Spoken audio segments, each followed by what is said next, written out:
જોઈ રહ્યા છો સંદેશ ન્યૂઝ, આપની સાથે હું ભાવિની।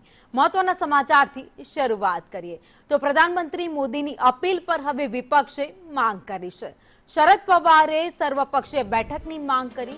બેઠકમાં પીએમ મોદી પોતે હાજર રહે તેવી માંગ કરવામાં આવી। પીએમ મોદીને અર્થશાસ્ત્રીઓની સલાહની પણ માંગ કરી હતી। તો પ્રધાનમંત્રી નરેન્દ્ર મોદીએ દેશવાસીઓને અપીલ કરી હતી કે પેટ્રોલ ડીઝલ ઓછું વાપરો, સોનાની ખરીદી 1 વર્ષ માટે ટાળી દો તેવી અપીલ કરવામાં આવી હતી। ત્યારબાદ હવે વિપક્ષ એક્શન મોડમાં આવ્યું છે અને સર્વપક્ષીય દળોની બેઠક બોલાવવામાં આવે, જેમાં પ્રધાનમંત્રી નરેન્દ્ર મોદી પોતે હાજર રહે તેવી તેમણે માંગ કરી છે।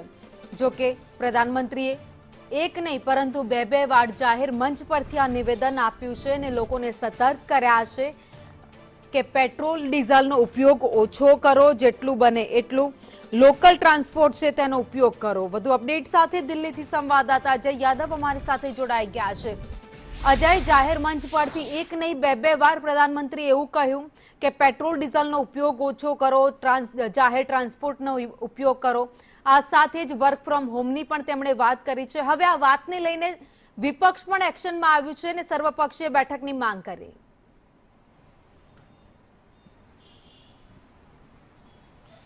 देखिए, निश्चित तौर पे प्रधानमंत्री नरेंद्र मोदी की जो अपील है वो अपने आप में कितनी गंभीर है कि न सिर्फ 2 बार बल्कि कह सकते हैं कि 24 घंटे के भीतर उन्होंने 2 बार दोहरा दिया और उसमें ये दोहराया कि न सिर्फ डीजल पेट्रोल जो है उसकी खपत कम करने की जरूरत है, बल्कि साथ ही साथ जो सोना चांदी है उसका आयात नहीं करने की अपील की गई। और साथ ही साथ ये भी कहा गया कि जो भारतीय बड़ी संख्या में विदेश में यात्रा करते हैं वो विदेश न जाकर के फॉरेन एक्सचेंज बचा सकते हैं और ये आज की जरूरत है और उन्होंने पूरे देश भर से ये अपील की है।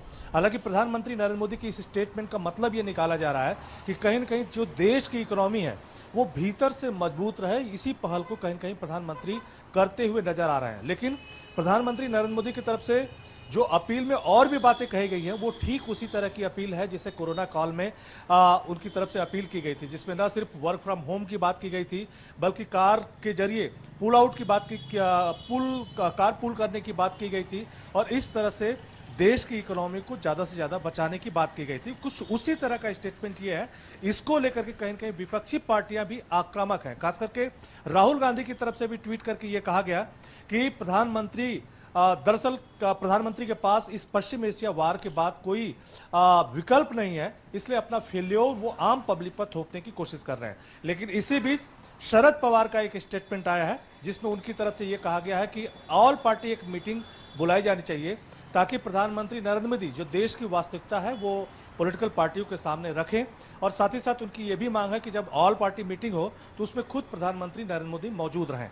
तो एक तरह से अब विपक्षी पार्टियों ने भी इस मामले को गंभीरता से लिया है, लेकिन वस्तु स्थिति क्या है, यानी पूरी हकीकत क्या है, वो चाहते हैं विपक्षी पार्टियां कि प्रधानमंत्री एक पार्टी ऑल पार्टी मीटिंग बुला करके इस पूरे मसले को सभी पार्टियों के सामने रखें या देश को अवगत कराएं। जी धन्यवाद जानकारी के लिए।